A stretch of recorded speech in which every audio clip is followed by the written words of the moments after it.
शिव महापुराण के दो शब्द हैं, एक लगाव, एक विश्वास।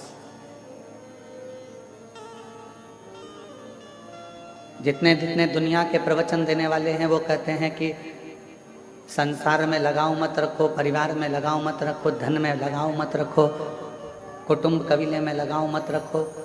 उनका कहना अलग बात है, और उनसे खुद से पूछा जाए या उनका जीवन देखा जाए तो जितना लगाव तो आपका नहीं, उतना आज की दुनिया के बाबा उनका लगाव रहता है।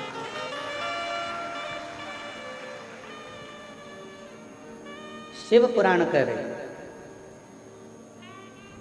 कहना सरल है कि लगाव मत रखो। इसलिए शायद शिव महापुराण में तुमरुका जी ने चंचुला देवी से कहा, तुम अपने परिवार में भी लगाव रखो, तुम अपने पति में भी लगाव रखो, तुम अपनी पत्नी में भी लगाव रखो, तुम अपने माता पिता में भी लगाव रखो, तुम अपने रिश्ते नातों में भी लगाव रखो। तुमरुका जी कहते हैं पर इन सब के साथ में एक लगाव भगवान शंकर से, उनके शिवालय से, मंदिर से, सनातन धर्म से भी लगाव। और वो एक लगाव आपका यदि मंदिर से हो गया, बाकी के सबसे है। हम बच्चों को लगाव ना रखें ऐसा नहीं कह रहे, लगाव रखो।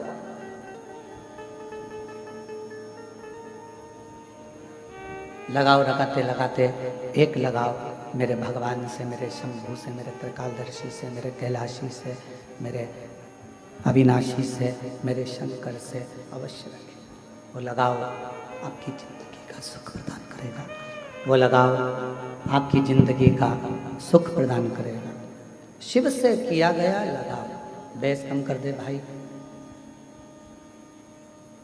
शिव से किया गया लगाव, भगवान शंकर के शिवालय से किया गया लगाव, भगवान से किया गया लगाव एक ना एक दिन आपको सुख अवश्य अवश्य।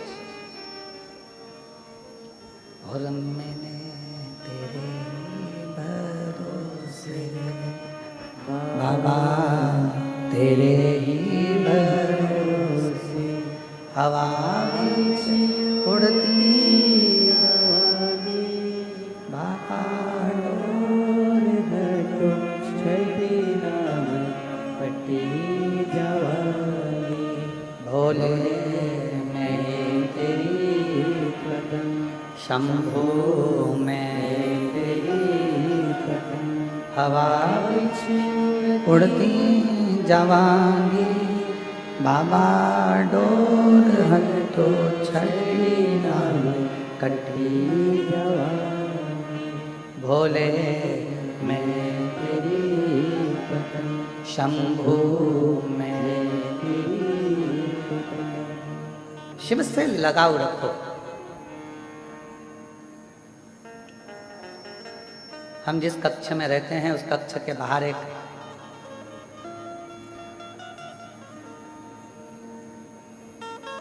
कोई बहन प्रार्थना कर रही थी शिव जी से, और बड़ी अच्छी आवाज में माँ पेड़ के पास बैठकर आम के और बोल रही थी।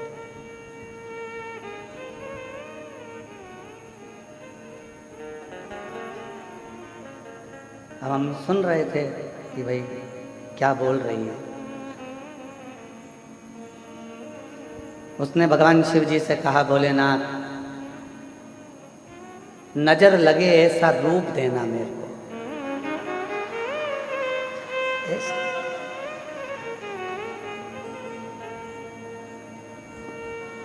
हमने मन में सोचा लोग भगवान से ये भी मांगने आते हैं।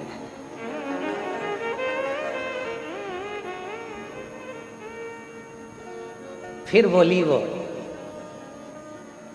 नजर लगे ऐसा रूप देना, नजर टिके ऐसा मेरा घर देना।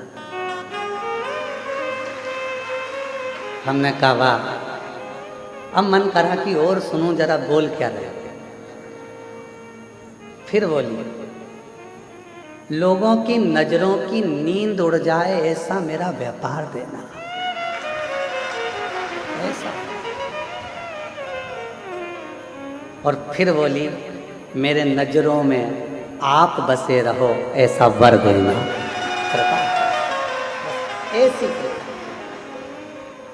अब इसमें उसने क्या गलत मांगा बताओ है। पहले हम भी लगे थे कि बताओ क्या बोल रही है कि नजर लगे ऐसा रूप देना, नजर टिके ऐसा घर देना, और दूसरों की नजरों की नींद उड़ जाए ऐसा व्यापार देना, और मेरी नजरों में आप हमेशा बसे रहें ऐसा वर देना। ये कृपा आप करते।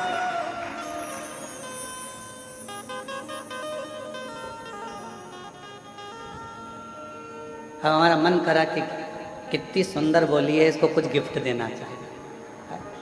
हमने ललित पंडित जी से कहा हरियाली मिक्सचर का पैकेट रखा है, हो सकता है आज इसका प्रदोष का व्रत हो तो दिया। तो फिर वो हरियाली मिक्सचर लेकर गया, फिर उनको दिया। तो उसने कहा मेरे को मिक्सचर थोड़ी ना चाहिए था, मुझे तो भगवान शिव से वर चाहिए था कि मेरी नज़रों में आप बसे रहें, इससे ज़्यादा कुछ भी नहीं चाहिए। आप मेरी नज़रों में,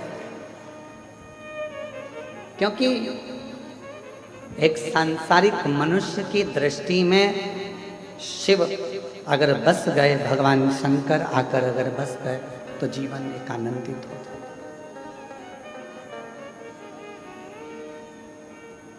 बसाओ, आपके नैनों में भी सब कुछ बसाओ, पर उसके साथ में शंकर का बसाना जरूर है। एक लगाओ, एक विश्वास, दो शब्द। मेरे शंकर भगवान ने अपने परिवार वालों से लगाव भी रखा।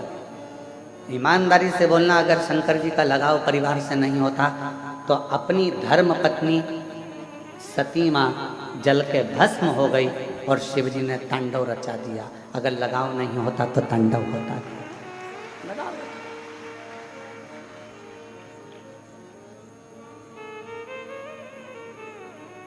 मेरे शंकर भगवान ने घर नहीं छोड़ा, मेरे शिव जी ने अपना परिवार नहीं छोड़ा, अपना घर नहीं छोड़ा, अपना कुटुंब नहीं छोड़ा।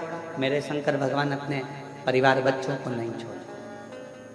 33 कोटि देवता में केवल एक देवाधिदेव महादेव ऐसे हैं जिनका पूरा परिवार जगत में पूजा जाता है।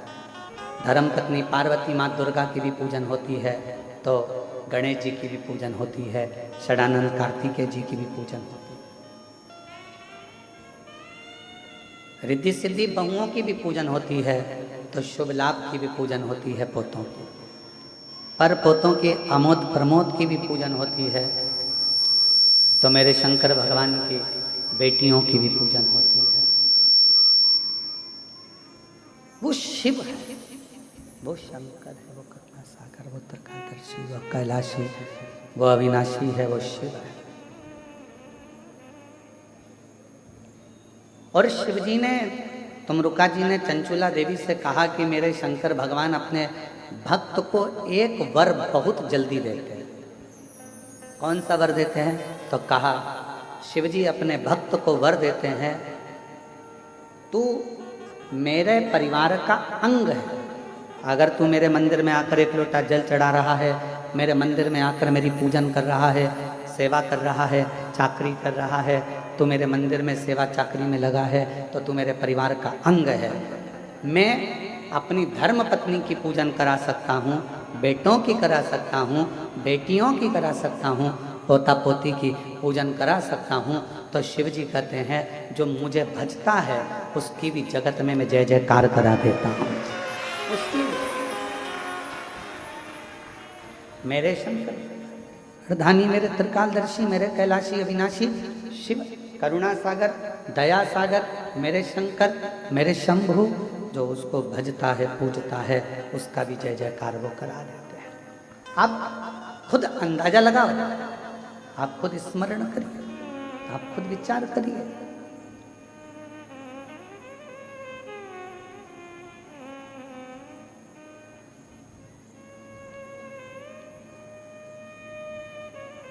आप रोज भगवान शिव के मंदिर जाना चालू करो, शिव जी के मंदिर में एक लोटा जल चढ़ाना प्रारंभ करो, श्री शिवाय नमस्तुभ्यम बोलना प्रारंभ करो, भगवान के भजन गाना प्रारंभ करो।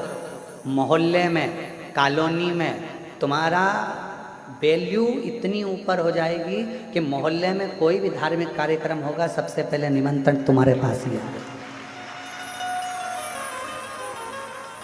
करके देखो, प्रैक्टिकल करिए। शिव जी के मंदिर जाना चालू करो, शंकर जी का गुणगान गाना चालू करो, मंत्र बोलना चालू करो, श्री शिवाय नमस्तुभ्यम बोलना चालू करो, भगवान की विरल भक्ति को धारण करना प्रारंभ करो। धीरे धीरे मोहल्ले के लोग, कॉलोनी के लोग, मंदिर के लोग आपको सम्मान देने लगेंगे। जी जी, कल हमने प्रदोष के भजन रखे, तुम्हें तो आना ही पड़ेगा, तुम्हारे बिना हम कार्यक्रम नहीं करेंगे। कितनी वैल्यू रिश्तेदारों के लिए इतना करा, परंतु उनने ये नहीं कहा कि तुमको आना ही पड़ेगा, तुम्हारे बिना हम ये कार्यक्रम नहीं करेंगे। पर मोहल्ले के, कॉलोनी के लोग, मंदिर के लोग, सोसाइटी के लोग, धर्म से जुड़े हुए लोग आपके भजन से इतने इम्प्रेस हो जाते हैं, आपके स्मरण से इतने आनंदित हो जाते हैं, आपकी सेवा से, चाकरी से इतने आनंदित हो जाते हैं कि आपको बुलाया जाए।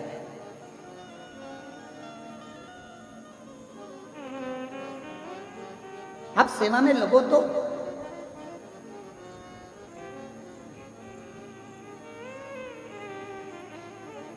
पहले हम ठाकुर जी की हवेली में सेवा करने के लिए जाते थे तो अलग से फोन किया जाता था, अलग से फोन करते। वो रूठी आंटी बैठी हुई हैं अभी, वो प्रेम भाभी, वो फोन करती अलग से, है गुरु जी, महाराज जी आपको आना है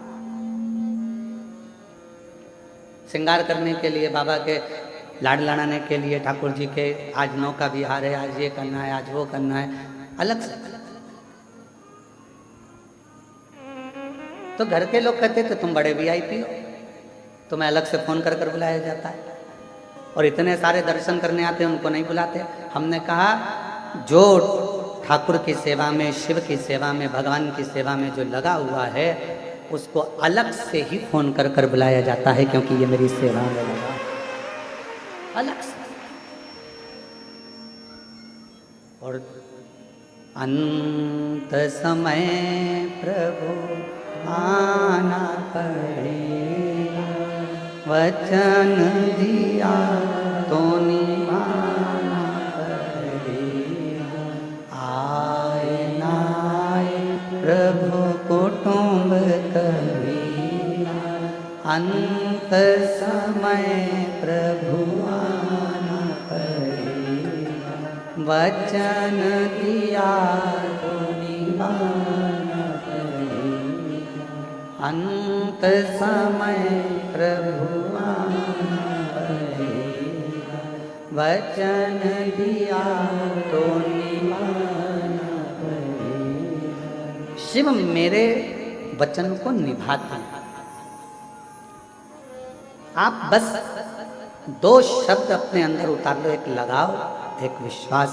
लगाव भी शिव जी से रखिए और विश्वास भी शिव पर रखिए, फिर देखिए कि मेरे शिव आपके लिए क्या क्या करते हैं, कैसे कैसे कर सकते हैं। आप लगाव भी रखो, विश्वास भी।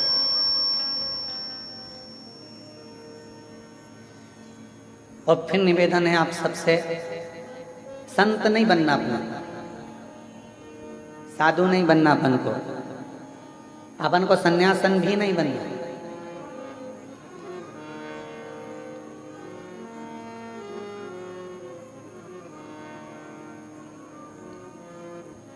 कई मेरी बेटियां कहती है गुरुजी मेरा मन नहीं है कि मैं शादी करूं। हम उनसे कहते हैं जरूर करो।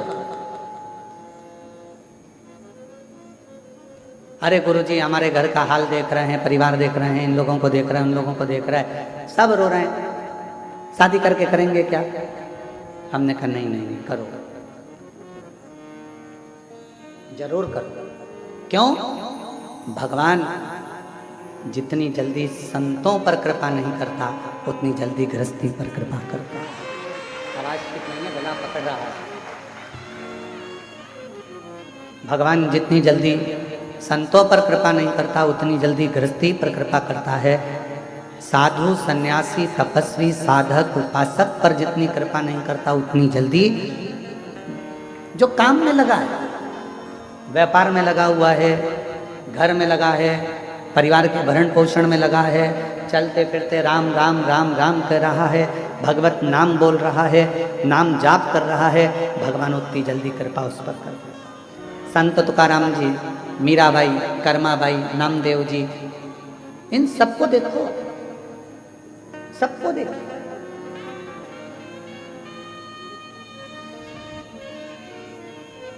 एक एक संत की लिस्ट उठाकर देखिए, प्रहलाद जी को देखिए, ध्रुव जी को देखिए, मीराबाई को देखिए, कर्माबाई को देखिए, जितने जितने जिन्होंने भगवान को प्राप्त करा, उन्होंने अपना कोई घर नहीं त्यागा था, उन्होंने तो बस अपने भीतर के विकारों को, अहंकार को, काम को, लोभ को, आसक्ति को, तृष्णा को, वासना को त्याग दिया था, तो भगवान को मिलने में देरी नहीं, वो मिल गए। और मैंने तेरे ही भरोसे बाबा, तेरे ही भरोसे हवा बीच उड़ती जावागी बाबा, डोर हंदो छड़ी राम कटी। इन स्पीकरों को थोड़ा कम कर दो, हट से रहे हैं। मैं तेरी पतंग शंभो, मैं तेरी पतंग हवा बीच उड़ती जावागी बाबा, डोर हंदो छड़ी राम कटी जावागी। शिव कथा कर रहे हैं, भगवान शंकर का चरित्र कर रहे हैं, शिव महापुराण की कथा कर रहे हैं। कभी गलत मार्ग की ओर मत जाओ, सद्विचारों से आनंदित रहो, अच्छे विचार अपने भीतर ले। शिव महापुराण के रुद्रखंड में एक बात कही गई कि जैसे जैसे कलिकाल बढ़ता चले जाएगा, वैसे वैसे लोग अपने अपने मत संसार के सामने रखते चले जाएंगे।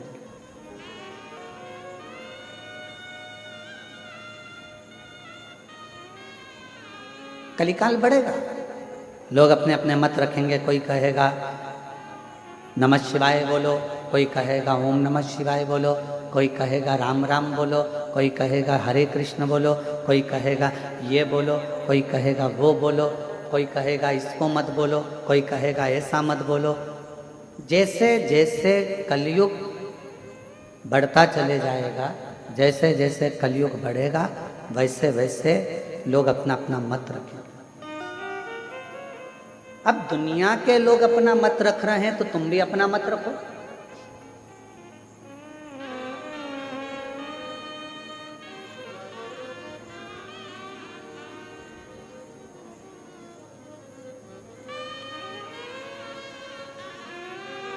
एक समझदार व्यक्ति और एक मूर्ख व्यक्ति में सबसे बड़ा अंतर कौन सा है?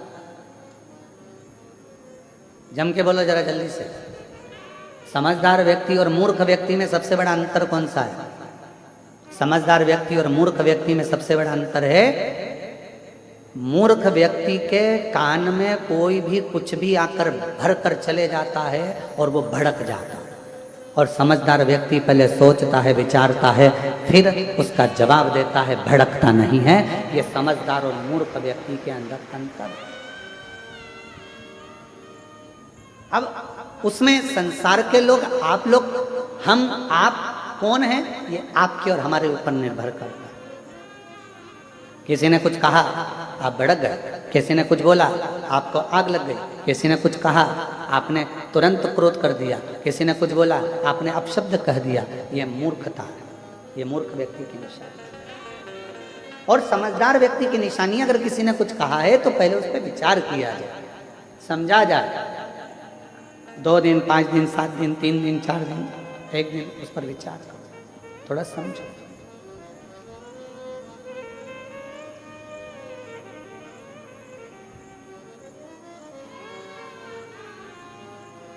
आजकल एक नया काम हो गया, नए नए लड़का लड़कियां कहते हैं कि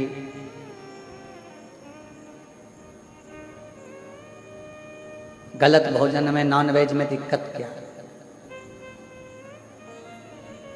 मैं उन बेटा बेटियों से कहूंगा, कभी एक बार शिव महापुराण में नहीं पढ़ सकते तो एक बार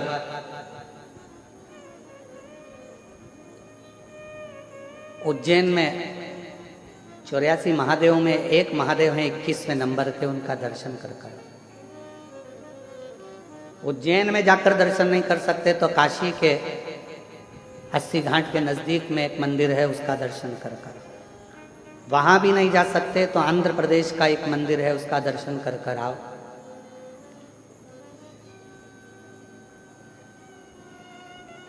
जिस मंदिर का नाम कुकरेश्वर महादेव। क्या नाम है भगवान का? कुकरेश्वर महादेव। अब कुकर किसको कहा जाता है? भगवान शिव का एक नाम कुकरेश्वर महादेव पड़ा, कुकर किसको कहा जाता है? कुकुट किसको कहते हैं? कुकटेश्वर महादेव उनका नाम पड़ा तो कुकुट किसको कहते हैं? कहा मुर्गे को कहा जाता है। किसको कहते हैं? जम के बोलो जरा। मुर्गे को। कुकुट किसको कहते हैं? मुर्गे को। तो शिव जी का नाम कुकरेश्वर महादेव कैसे हो गया? 84 महादेवों में से 21वें नंबर के महादेव हैं कुकरेश्वर महादेव, जो कि रामघाट के पास में उज्जैनी अवंतिकापुरी में विराजमान। कुकरेश्वर महादेव काशी में 80 घाट के नजदीक में विराजमान है। कुकरेश्वर महादेव स्वयं आंध्र प्रदेश में विराजमान, कौड़ी जी के पास। कैसे नाम पड़ गए? जो लोग कहते हैं कि नॉनवेज अच्छा है, जो लोग कहते हैं कि मांसाहार ठीक है, जो लोग कहते हैं ऐसा ठीक है, जिनकी बुद्धि में आजकल के ज़माने में बिठा दिया जाता है कि गलत भोजन करो, गलत भोजन करो, गलत भोजन करो। मेरा उनसे निवेदन है, एक बार हमारे बाबा के दर्शन भी करो। बाबा का दर्शन कि कितनी सुंदर कथा आती है कुकरेश्वर महादेव की। 84 महादेव में एक महादेव हैं, काशी में जो विराजमान है कुकरेश्वर महादेव, उनकी भी बड़ी रोचक कथा है। आंध्र प्रदेश में जो कुकरेश्वर महादेव विराजमान है, उनकी भी बड़ी रोचक कथा है। इन कथाओं को निकालो कि शिव जी को भी कौन सा नाम मिला? मुर्गे का नाम, कुकरेश्वर महादेव।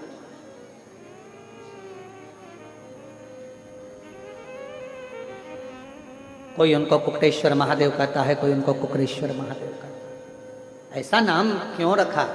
कहा एक कौशिक नाम के राजा हुए, बड़े विद्वान, बहुत, और वो भगवान के मंदिर, देवालय, शिवालय तो जाते नहीं थे। बस अपनी मस्ती में रहना, अपनी प्रजा को कोई तकलीफ ना हो, अपनी प्रजा को कोई कष्ट ना हो, उसका ध्यान रखते थे और अपने काम में लगे रहते। कभी कभी मन करता तो देवालय, तीर्थ, शिवालय चले जाते, भगवान के मंदिर चले जाते, स्मरण करते। उनकी पत्नी उनसे बहुत दुखी थी। कौशिक राजा की जो धर्म पत्नी थी वो बड़ी दुखी थी। क्यों? क्योंकि जिस दिन से कौशिक राजा के साथ में उनका विवाह हुआ था, उस दिन से वो धर्म पत्नी ने अपने पति को शाम का सूरज ढलते ही, जैसे ही सूरज ढला और सुबह का सूरज उगा, तब तक उनका पति उनके पास में नहीं रहता। पूरी रात, जिस दिन से शादी कर कर आई थी, उस दिन से पति का दर्शन रात्रि के समय होता नहीं, केवल दिन में पति का दर्शन करती।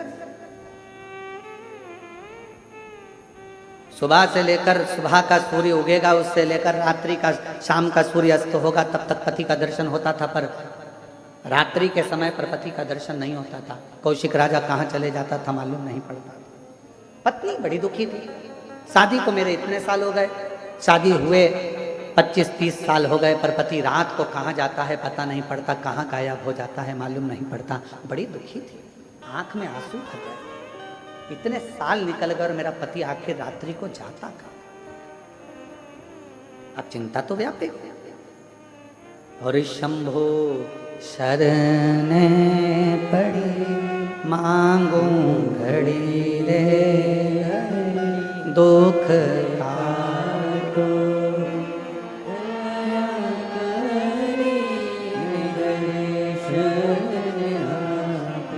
ओ शंभो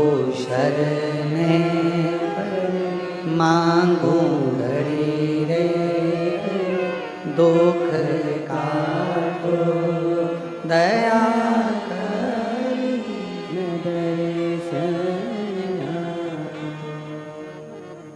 अब पत्नी के मन में ये प्रश्न करते करते करते करते शादी के 35 साल निकल गए, पर पति रात को कहाँ जाता है, कहाँ पहुंच जाता है, कहाँ गायब हो जाता है मालूम नहीं, समय निकल। आज 35 साल के बाद पत्नी का हृदय भीतर से रोया और आज मरने की प्लानिंग कर ली कि अब मुझे रहना नहीं है इस पति के साथ, मुझे अब इस पति के साथ नहीं रहना जो 35 साल से रात्रि को ना जाने कहाँ गायब हो जाता है, पता नहीं पड़ता। अब मैं इसके साथ नहीं रहूंगी। और हो सकता है कि आज का समय होता तो शायद तलाक ले लेती, पर पूर्व का समय था तो वो सीधे अपने प्राणों को त्यागने के लिए चली। पूर्व का और प्राणों को त्यागने के लिए जैसे ही चली, बस जानकर एक कुएं में अपने प्राणों को, एक बावड़ी में अपने प्राणों को त्यागने ही वाली थी, इतनी देर में वहीं से गालव ऋषि निकल कर जा रहे हैं। अब देखिएगा जरा, शंकर करुणा कैसी करता है, शिव कृपा कैसी करता है। जब जब व्यक्ति हारता है, जब जब व्यक्ति हारता है, और अगर उसने कभी जिंदगी में एक लोटा जल चढ़ाया होता है तो उसके हार के समय पर शिव खुद किसी ना किसी को भेज देते हैं। शिव करुणा सागर किसी ना किसी को भेज देते हैं। गालव ऋषि का आगमन हुआ और गुरु का काम क्या है? आप लोग शिव गुरु, शिव महापुराण की कथा सुन रहे हो। गुरु का काम क्या है? दीप जलाना, प्रकाश करना। गुरु का काम है प्रकाश करना। और गुरु, सर्वश्रेष्ठ गुरु का लक्षण क्या है? सर्वश्रेष्ठ गुरु वही होता है, एक राजा के महल में भी दीप लगाए तो एक गरीब की झोपड़ी में भी दीप लगाए तो समझना कि गुरु है। राजा के महल में भी जो दीपक से प्रकाश करता है और गरीब के झोपड़े में भी दीपक से प्रकाश करता है, वो गुरु होता है। पैसे वाला आया, दरवाजा खोल दिया। धनपति आया, दरवाजा खोल दिया। सत्तापति आया, दरवाजा खोल दिया। मालूम पड़ा कि वैभवपति से, धनपति और सत्तापति से तो मिलने की तमन्ना होती है, और कोई गरीबड़ा साधारण सा आ गया तो ठोकर मार कर चल दी है, धक्का देकर चल दी है। वो श्रेष्ठता नहीं, वो श्रेष्ठता नहीं।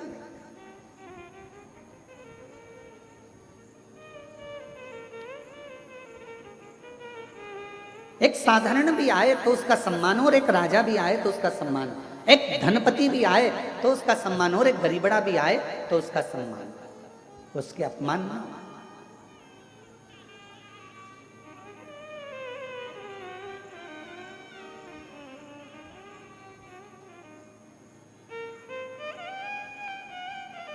एक नम्रता के साथ में, एक गुरु का सर्वश्रेष्ठ कर्तव्य, गुरु का सर्वश्रेष्ठ लक्षण ही यही है कि राजा के महल में भी दीपक से प्रकाश कर रहा है तो गरीब के घर में भी दीपक से प्रकाश करे, दोनों का। क्योंकि दिया जो होता है वो ये नहीं देखता है कि राजा का महल है कि गरीब का झोपड़ा है, दीपक तो प्रकाश करना जानता है। उसी तरह गुरु गुरु होता है, वो सर्व जगत में प्रकाश करना जानता है। वो ये नहीं कि मैं इसको ज्ञान नहीं दूंगा, ये ऐसा है वो वैसा है। शिव महापुराण की कथा कथी है, जिनको किसी ने नहीं अपनाया, जिन भूत प्रेत चुड़ैल भूतनी डाकनी पिशाचनी, जिनको दुनिया के लोगों ने धुतकारा, जिनको दुनिया के लोगों ने, कोई अपने घर की शादी में भूत को नहीं बुलाता, प्रेत को नहीं बुलाता। लोग अपने घर की शादी में देवी देवता नोचते हैं, जगत जननी दुर्गा भवानी की पूजन करो, माता पूजन है। लोग पत्रिका में दिखाते हैं, शादी की पत्रिका छपती है तो उसमें लिखते हैं माता पूजन, मंडप, गणेश पूजन। तुमने कभी पत्रिका में देखा भूत पूजन, डाकनी पूजन, चुड़ैल पूजन, पिशाचनी पूजन? कभी तुमने पढ़ा? जम के तो बोलो नहीं करा। क्यों? इनको कोई बुलाता ही नहीं। अभी इनको कोई नहीं बुलाता तो भगवान शंकर ने विचार करा, जिनको कोई नहीं बुलाता उनको मैं बुलाऊं, मैं बुलाऊं। जिनको कोई नहीं पूछता उनको मैं पूछूं। बड़े बड़े को तो दुनिया बुला लेती है। आजकल एक फैशन चला है कि इनको बुलाओ अपना नाम चलेगा, उनको बुलाओ अपना नाम चलेगा। एक से बढ़कर एक ढेरों सेलिब्रिटियों को बुलाया जाता है जिससे अपना नाम चले, पर मेरे शंकर से बड़ा दुनिया में कोई सेलिब्रिटी हो ही नहीं सकता। मेरे शिव से कौन? नाम चलेगा, अपना नाम चलेगा, अपना वैभव बढ़ेगा, अपना वैभव बढ़ेगा ना। शिव महापुराण की कथा कहती है, भगवान शंकर तैयार हुए, दूल्हा बने, और उन्होंने सबसे पहला काम भगवान ब्रह्मा और विष्णु से कहा, तुम्हारे बारातियों को आगे ले जाओ, मना नहीं है, पर मेरे बाराती अब आएंगे, तुम घबरा जाओगे। डमरू खड़का कर उन्होंने बुलाया, डाकनी पिशाचनी चुड़ैल भूत भयंकर। किसी की 1 आंख थी, किसी की 12 आंख थी, किसी के 12 मुंह थे, किसी के 10 मुंह थे, अलग अलग। पांव की तो पूछो ही मती, किसी के हजारों और किसी का एक भी नहीं। और जिसका एक भी पांव नहीं था उसको एक जगह बिठा देते थे और दूसरा भूत आकर उसमें लात मारता था तो वो देवताओं में जाकर भरा जाता था। देवता देखकर घबरा जाते थे तो वो आगे भग जाते थे। फिर दूसरा आता था तो वो देखता था, फिर ये रुक गया, फिर उसने लात दी गेंद की तरह, फिर गया।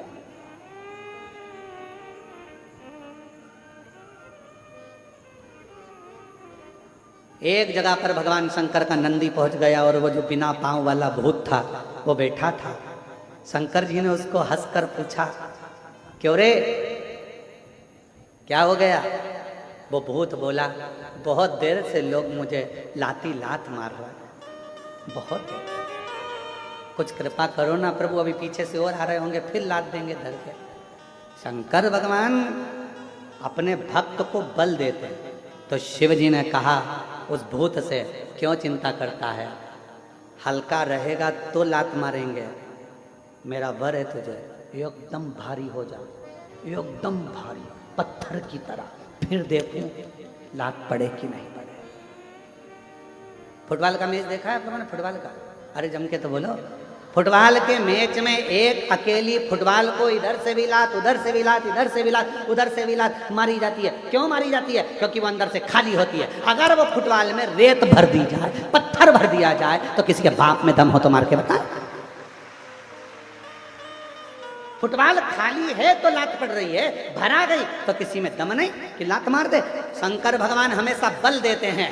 शिव जी ने कहा चिंता मत कर, अब कोई लात मारे तो उससे पहले मेरा नाम लेकर कल्ला जीवड़ा कर कर कठोर बनकर बैठ जाना, फिर लात नहीं पड़ेगी। तो कहा प्रभु फिर मैं आपकी बारात में चलूंगा कैसे? शिव जी कहते हैं जब इतना बल अंदर से आ जाएगा कि तू पत्थर की तरह हो जाएगा तो अपने बल पर हाथ से चलकर आएगा, चिंता मत कर, चलेगा, दौड़ेगा। और वही हुआ, पीछे से एक भूत आया, उसने जो लात दी, लात देते से उसकी लात टूट गई। उसने सोच लिया अब अपन में इतना बल आ गया है तो अपने हाथ किस काम का आएंगे। उसने पाँव की जगह हाथ से चलता चलता भगवान शिव की बारात में पहुंचा है, क्योंकि शिव बल प्रदान करते हैं। सबसे बड़ा बल देने वाला एक ही है, वो महाबलेश्वर देवाधिदेव महादेव है। शिव जी का एक नाम महाबलेश्वर है क्योंकि वो बल प्रदान करता है। भगवान शंकर अविरल बल देते हैं, इसलिए उनका नाम महाबलेश्वर भी कहा। हाथ के बल पर चल। कई लोग बहुत रोते हैं, अब हमारा क्या होगा रे भगवान, अब हमारा क्या होगा रे भगवान। भगवान कहता है क्यों चिंता करते हैं, जगत पर विश्वास कर कर देखा था, उसने धोखा दिया। जगत के लोगों ने ठोकर दी, अब खुद पर विश्वास कर, खुद को मजबूत कर। किसी की सामर्थ्यता नहीं कि कोई तुझे ठोकर लगा, खुद की। अपने आप को बुलंद करिए,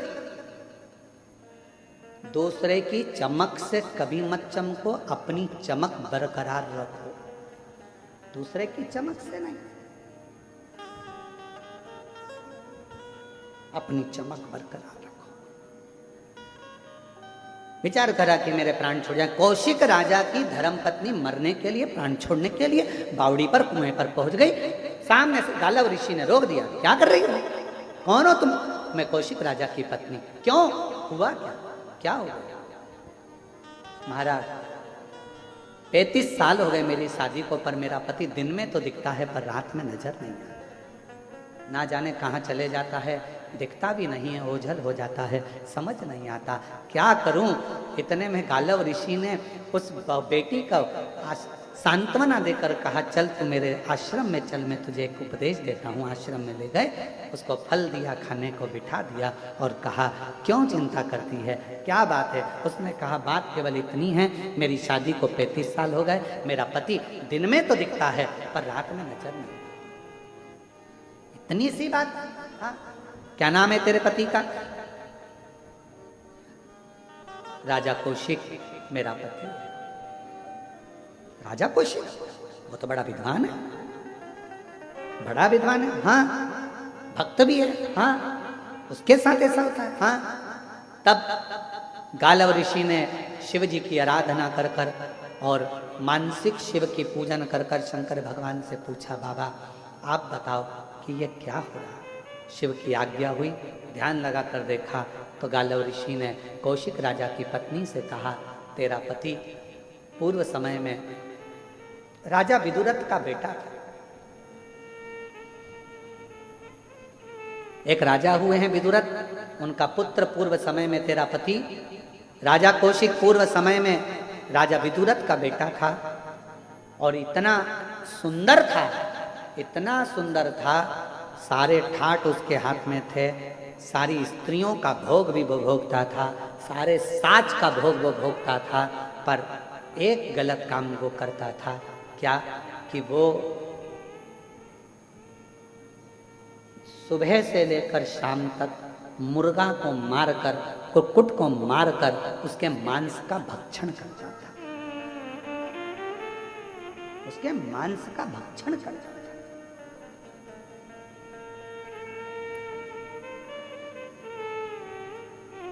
सारे कुक्कुट मारे जाने लगे।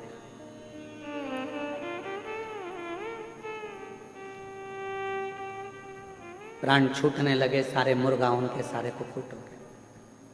नगर के जितने कुक्कुट थे, जितने मुर्गा थे, सब अपने राजा के पास गए। राजा का नाम था, मुर्गाओं का, कुक्कुट का जो राजा होता है उसका नाम होता है ताम्रचूर्ण। क्या नाम है? ताम्रचूर्ण। कुक्कुट का राजा, मुर्गा के राजा का नाम है ताम्रचूर्ण। ताम्रचूर्ण राजा के पास में गए, महाराज वो विदुरथ राजा का बेटा हमको मार मार कर खाता जा रहा है और हम सब कष्ट में हैं, कुछ करिए। ताम्रचूर्ण नाम का जो राजा था, मुर्गों का, जो कुक्कुटों का राजा था, वो भगवान का अविरल भक्त था, भक्त था, अविरल। कल कथा में कहा था, एक चींटी भी अगर शिवजी से चिपकी हुई है ना, तो समझ लेना कि वो साधारण नहीं है। एक चींटा शंकर भगवान के शिवलिंग के पास में चिपक कर बैठा है तो वो साधारण नहीं है। एक छोटा सा कीड़ा भी शंकर के शिवलिंग के पास बैठा है तो समझ लेना वो साधारण नहीं है। ना जाने कौन सा पूर्व जन्म का पुण्य होगा जो शिव के करीब में होगा। शिव के जितने भी शिव भक्त कुबेरेश्वर बाबा की धरा पर पहुंचते हैं, और अगर हम सीहोर में रहते हैं, कुबेरेश्वर बाबा के धाम में रहते हैं, तो हम इन भक्तों का दर्शन कहीं से भी एकांत से हम करते रहते हैं कि बड़े किस्मत वाले हैं जो बाबा के धाम में कंकर शंकर की भूमि पर आए हैं। ये शिव के कोई पिछले जन्म के अच्छे कर्म मुझे बाबा तेरा, कोई पिछले जन्म के अच्छे कर्म मुझे बाबा तेरा साथ। जहाँ सारी दुनिया झुकती है, जहाँ सारी दुनिया झुकती है, मुझे वो आली दरबार मिला, दरबार मिला। कोई पिछले जन्म के अच्छे कर्म मुझे बाबा तेरा, कोई पिछले जन्म के अच्छे कर्म मुझे बाबा तेरा। कोई पिछला जन्म का कोई पुण्य हो, पिछले जन्म का कोई,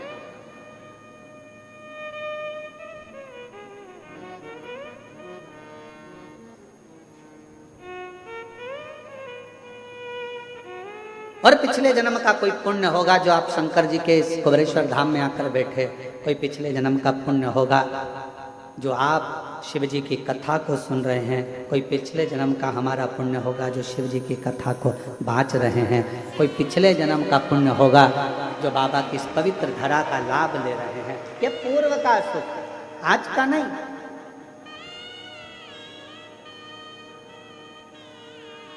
ताम्रचूर्ण मुर्गों का राजा, कुक्कुटों का राजा, शिव जी का बड़ा भक्त था। कहा मुर्गा भी क्या शंकर का भक्त होता है? क्या मुर्गा भी शिव का भक्त? आंध्र प्रदेश के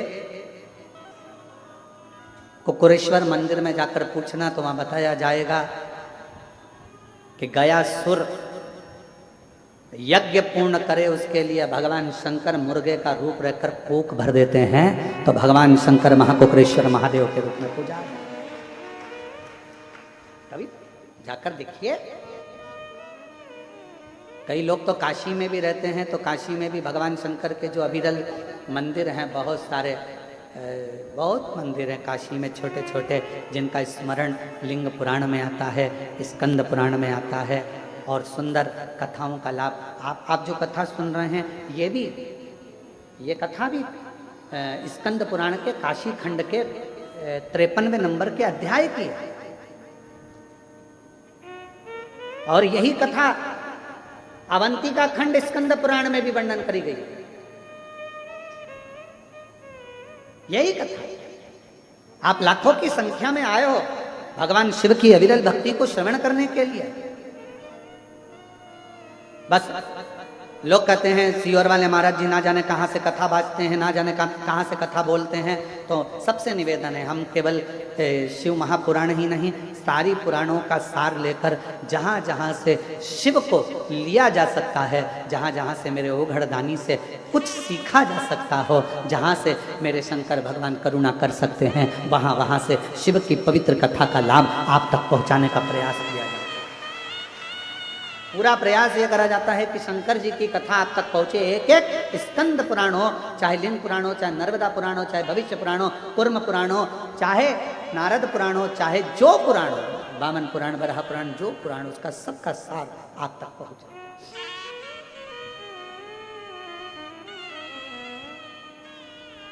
तो कहा ताम्रचूर्ण राजा, कुक्कुटों का राजा, मुर्गाओं का राजा, भगवान का उपासक था। और उस राजा के पास सूचना पहुंच गई कि ये विदुरथ नाम के राजा का बेटा तो हमको मार मार कर खाए जा रहा है और बहुत कष्ट दे रहा है, कुछ कृपा करिए, कुछ दया कर, कुछ कृपा। गालव मुनि ने कहा रानी से, हे रानी, तभी उसी समय ताम्रचूर्ण राजा को क्रोध आ गया जो शिवजी के मंदिर से आ रहा है, जो शंकर की आराधना में डूबा रहता है, शिव की उपासना में डूबा रहता है, भगवान शंकर की आराधना में जो डूबा रहता है, धीरे धीरे धीरे धीरे शिव का अंश का भाव, उसमें एक अंश मात्र का शिव करुणा का भाव आने लगता है और उसकी वाणी भी सिद्ध हो जाती है। कबीरदास जी का एक प्रसंग सामने आता है कि कबीरदास जी के बेटे के पास में एक व्यक्ति आया और आकर किसी ने कहा कि इस व्यक्ति को शरीर में कुष्ठ रोग हो गया। कुष्ठ रोग? हमने सुना है कि आप ठीक कर देते हो। कबीरदास जी के बेटे ने कहा कोई बात नहीं। कबीरदास जी के बेटे ने 3 बार राम राम राम कहा और कहा जाओ तुम ठीक हो गए, और उसका रोग समाप्त हो गया। रोग समाप्त हो गया, कुष्ठ रोग मिट गया। कितनी बार राम राम बोला? जम के बोलो जरा। 3 बार राम राम बोला, कुष्ठ रोग समाप्त हो गया, वो चले गया। थोड़ी देर बाद कबीरदास जी आए और कबीरा बाबा ने पूछा बेटा क्या बात है, ये जो बाहर गया ये कौन था?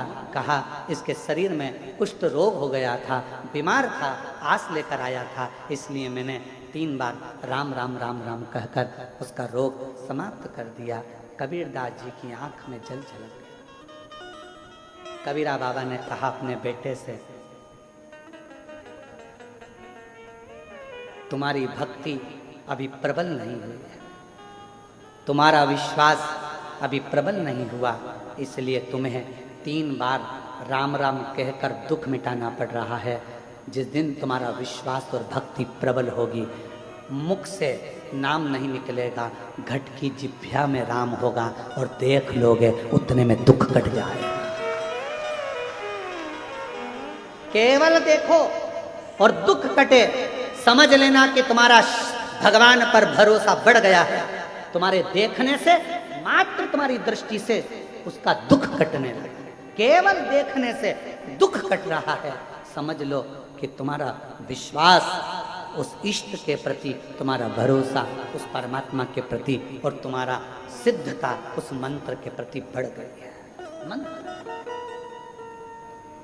मेरी जीजियां, मेरे जीजाओं, मेरी बेटियां, बेटाओं, आप लोग कथा में आते हो, कुबरेश्वर धाम आते हो, हम कहते हैं 108 बार श्री शिवाय नमस्तुभ्यम बोला करो। ये बोलने का इसलिए कहते हैं क्योंकि आपकी वाणी, आपका घट, आपकी जिह्वा, आपका मन, आपकी नेत्र, आपकी श्रवण शक्ति, आपकी वाणी पवित्र होती चली जाए और वो मंत्र आपकी घट के जिह्वा में ऐसा बैठ जाए। जब आप कुबरेश्वर धाम से जाओ, कथा सुनने के बाद जाओ, तो आप जिसको देख लो उसकी जिंदगी सफल हो जाए, उसका दुख कट जाए, तो समझ लो कि जिंदगी का आनंद इसी को कहते हैं। कबीरदास जी ने अपने पुत्र से कहा, तुझे 3 बार राम राम कहना पड़ा, जरा विचार कर, मतलब तेरी सिद्धता पूर्ण नहीं हुई है, अभी सिद्ध कर। घट की जिह्वा में राम बैठा हो और मात्र दृष्टि दी जाए, एक बार देख लिया जाए, उतने में दुख कट जाए, तो समझ लो कि जीवन का आनंद दुख कट गया।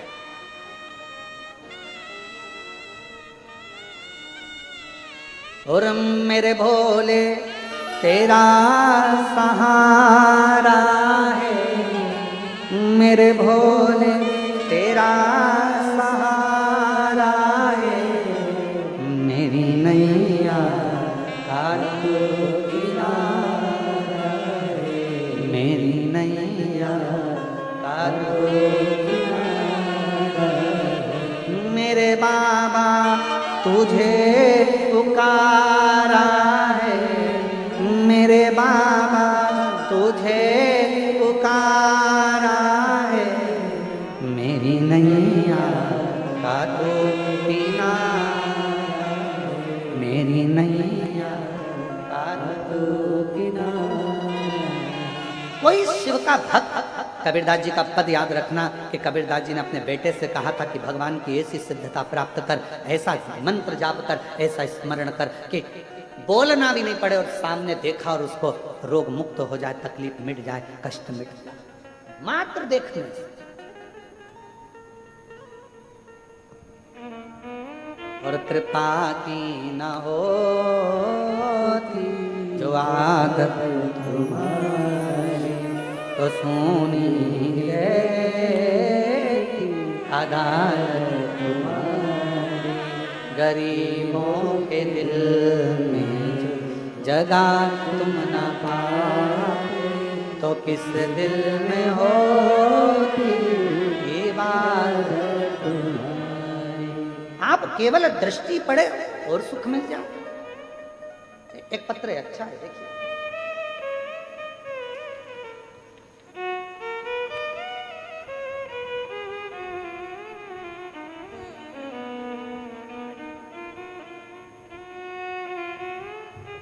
मैं सीहोर की बेटी हूं, आरती नामदेव वर्मा। कहीं बैठी हैं आप ही? इंदौर नाका बजरंग कॉलोनी की रहने वाली। मेरी शादी को कई साल हो गए थे, संतान का सुख नहीं था, सब तरह का इलाज करवाया पर औलाद नहीं। गुरुजी जगह जगह डॉक्टरों को दिखाया, इलाज भी जगह जगह डॉक्टरों को दिखाया, इलाज भी करवाया, पर कोई आराम नहीं।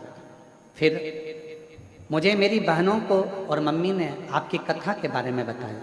फिर मैंने टीवी पर कथा सुनना प्रारंभ करी। बड़े प्रसन्न भी हुए कि हमारे सीहोर के हैं आप, और कथा का भाव रहा। गुरुदेव आंकड़े की जड़ का प्रयोग किया और प्रयोग करने के बाद भी जब कोई रिजल्ट सामने नहीं आया तब मेरी माँ ने कहा तू एक बार सीहोर आ। यहीं इंदौर नाके से गुरुजी रोज कुबेरेश्वर धाम के सामने से निकलते हैं, यहाँ से आते हैं, यहाँ से जाते हैं। एक बार खड़ी होकर हर हर महादेव चिल्लाना तो ध्यान तो जाएगा, निगाह तो पड़ेगी। तब मैं आई, बाबा के धाम पूजन भी करी कंकर शंकर की, आप मिले नहीं। फिर सफेद आंकड़े की जड़ फिर बन बाहर खड़े होकर आप निकल कर गाड़ी से जा रहे थे, मैं चिल्लाकर बोली तो आपकी दृष्टि पड़ी। गुरुदेव पशुपतिनाथ का व्रत किया और बाबा की ऐसी कृपा हुई कि कई सालों के बाद 17 सितंबर 2022 को पुत्र रत्न की प्राप्ति हुई। मैं बाबा को प्रणाम करूंगा। कबीरा का वो शब्द स्मरण रखिएगा, आपके लिए आप भी अगर शिव नाम को जप रहे हो, भगवान के विरल भक्ति कर रहे हो, एक लोटा जल चढ़ा रहे हो, शिव का भजन कर रहे हो, वहां से निकल कर भी जा रहे हो तो ना जाने कितने जीवों का कल्याण करते जाओ। एक पत्र और अच्छा देखिए, मैं सीमा नायक पति शैलेश नायक निवासी गोरखगंज जिला रायसेन से हूँ। मैं बाबा का क्या वर्णन करूँ। मेरी शादी को 19 साल हो गए थे। मेरे यहाँ पर 2 बेटियाँ, एक 18 साल की है, दूसरी 14 साल की।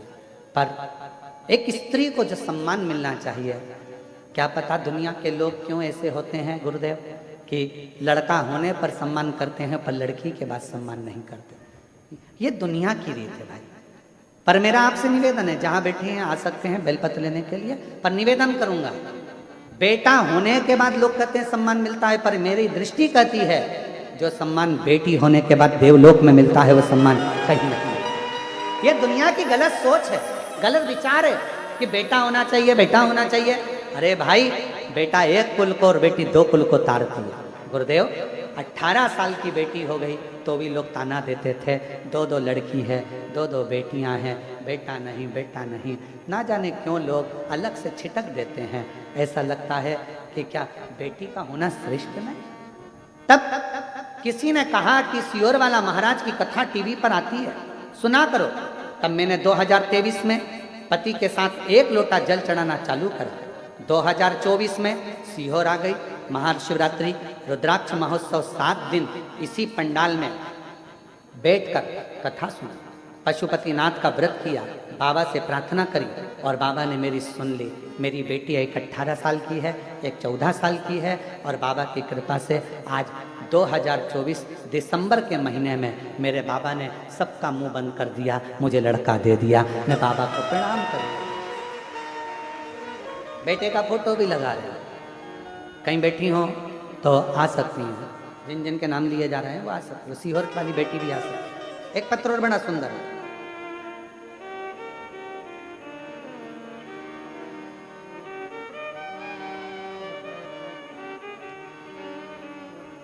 अंजू सिंह उत्तर प्रदेश जिला बुलंदशहर की रहने वाली है। और अंजू सिंह उत्तर प्रदेश जिला बुलंदशहर की रहने वाली हैं। 1 लोटे जल का मैं क्या वर्णन करूं गुरुदेव। मेरी शादी को 10 साल हो गए थे, मुझे कोई संतान प्राप्ति नहीं हुई। मैंने बहुत प्रयास करा परंतु कोई लाभ प्राप्त नहीं हुआ, अतः डॉक्टर ने भी साथ छोड़ दिया। मुझे भी फिर विष्णु महापुराण के बारे में एक सहेली ने बताया। मैंने आपकी कथा, पत्र पढ़ रहे हो, एलईडी पर आ रहा है, आपकी कथा सुनी और रोज शिव जी को 1 लोटा जल चढ़ाना शुरू करा। मैंने आपके बताए अनुसार पशुपतिनाथ का व्रत किया और सफेद आंकड़े की जड़ का उपाय करा।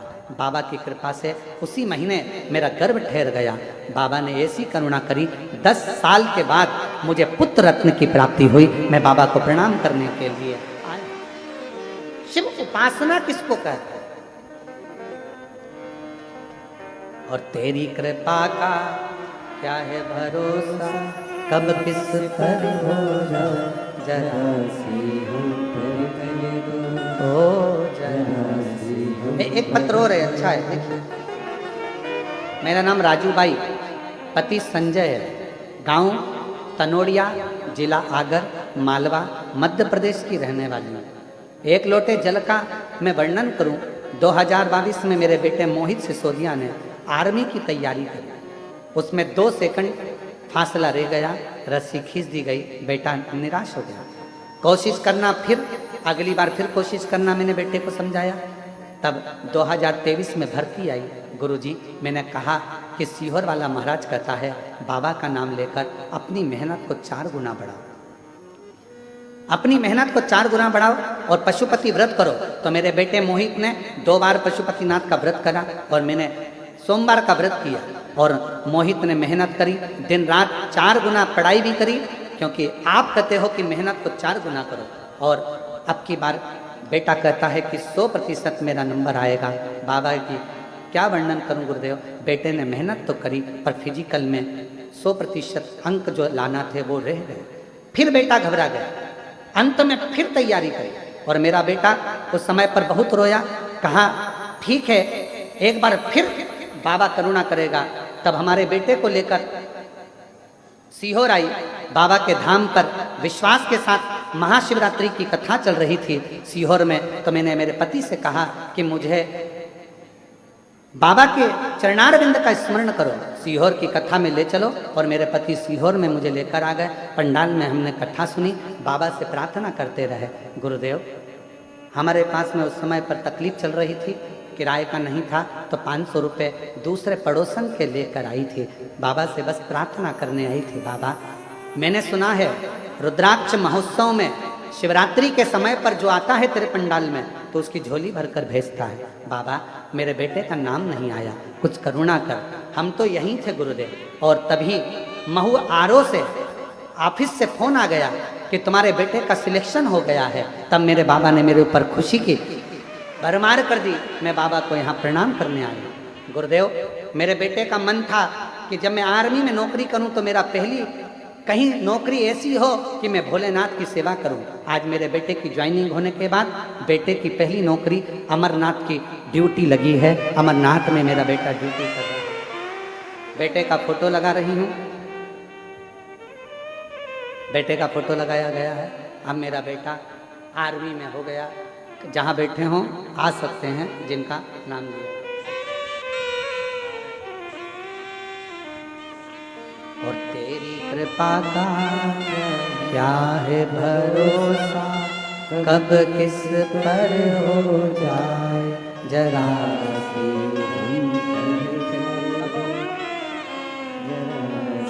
हम पर जिस पर भी हो गई तेरी करुणा कृपा वो पार हुआ। सीहोर की बेटी है, कई सालों तक 5 साल 6 साल 7 साल ऐसे निकलते चले गए, संतान का सुख नहीं आया। तब शिव से प्रार्थना करी, बाबा से करुणा करी और शिव कृपा से कई वर्षों के बाद बाबा ने झोली भरी है। शिव कृपा जिस पर भी हो गई तेरी कृपा करुणा पार हुआ, पापी हो चाहे जितना उसका भी पापा उद्धार हुआ। गिद्ध अजामिल गणिका जैसे तेरे मन को भाई जरा सी हम पर कर दो, ओ जरा सी हम पर कर दो। तेरी कृपा का क्या है भरोसा, किस पर हो जाए। बेटे की नौकरी लगी है, एक बार जोरदार ताली बजाकर स्वागत करें आर्मी में। और अभी ड्यूटी लगी है बाबा अमरनाथ जी के चरणों में, एक बार जोरदार ताली बजाकर स्वागत। एक बाबू विश्वास, भरोसा। अब कितना भरोसा करते हैं। कबीरा बाबा का वो पद याद रखना कि अपनी भक्ति के बल को इतना बढ़ाना कि केवल दृष्टि पड़ जाए और जगत का कल्याण हो जाए। केवल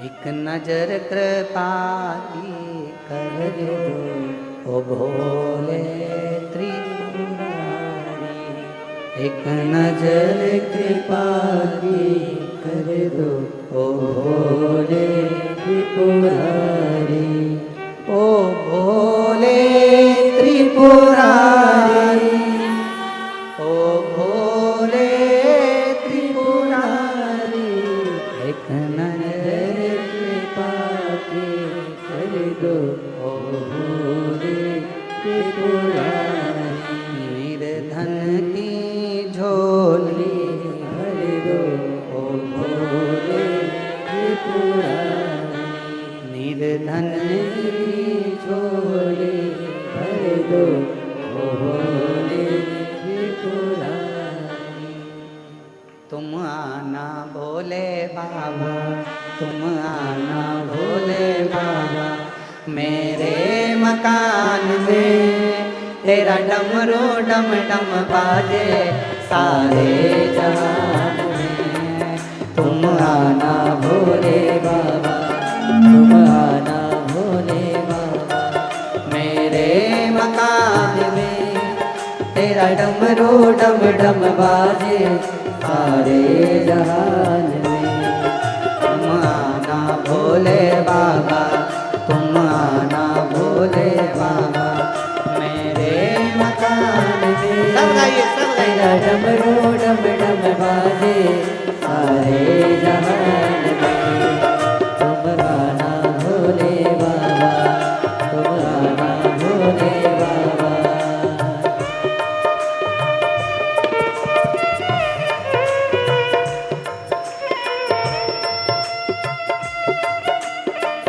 राधे हरि बोल।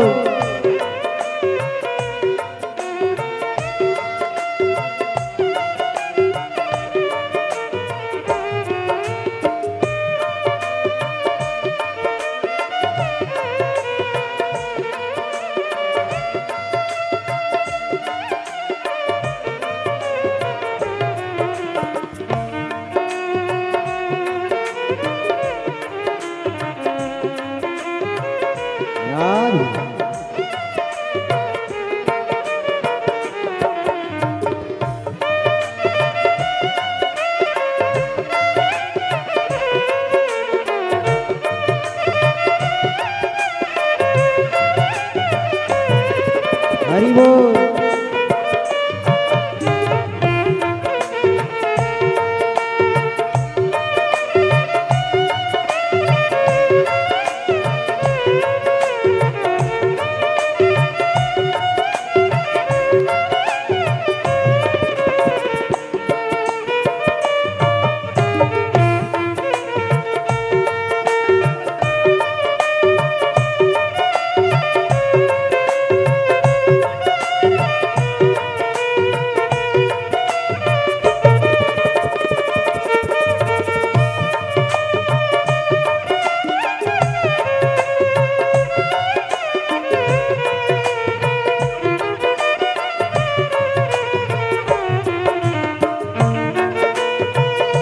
राधे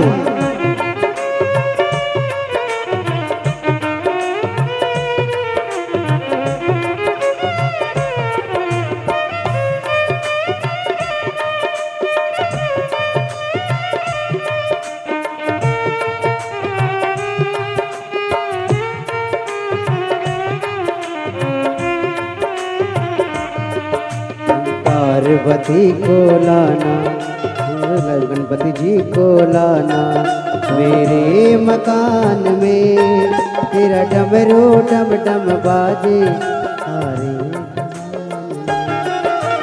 पार्वती को लाना, गणपति जी को लाना मेरे मकान में, तेरा डमरू डम डम बाजे सारे जहान में। तुम आना भोले बाबा, तुम आना भोले बाबा, मेरे मकान में तेरा डमरू डम डम बाजे सारे जहान में। राधे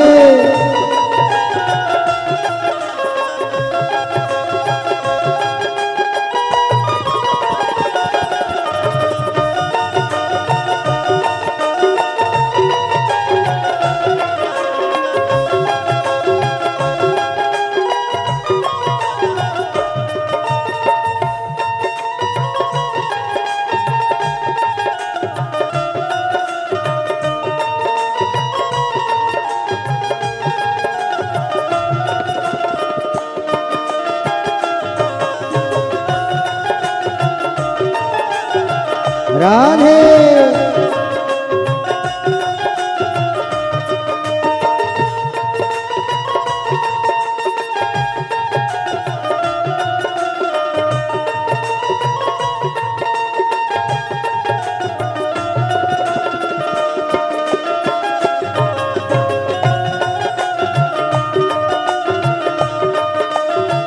राधे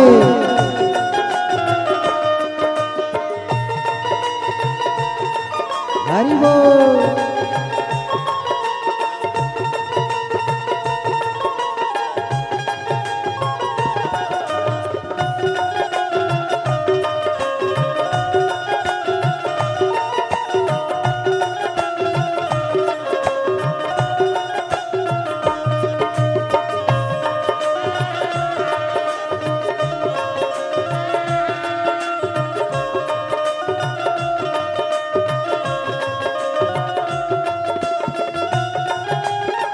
राधे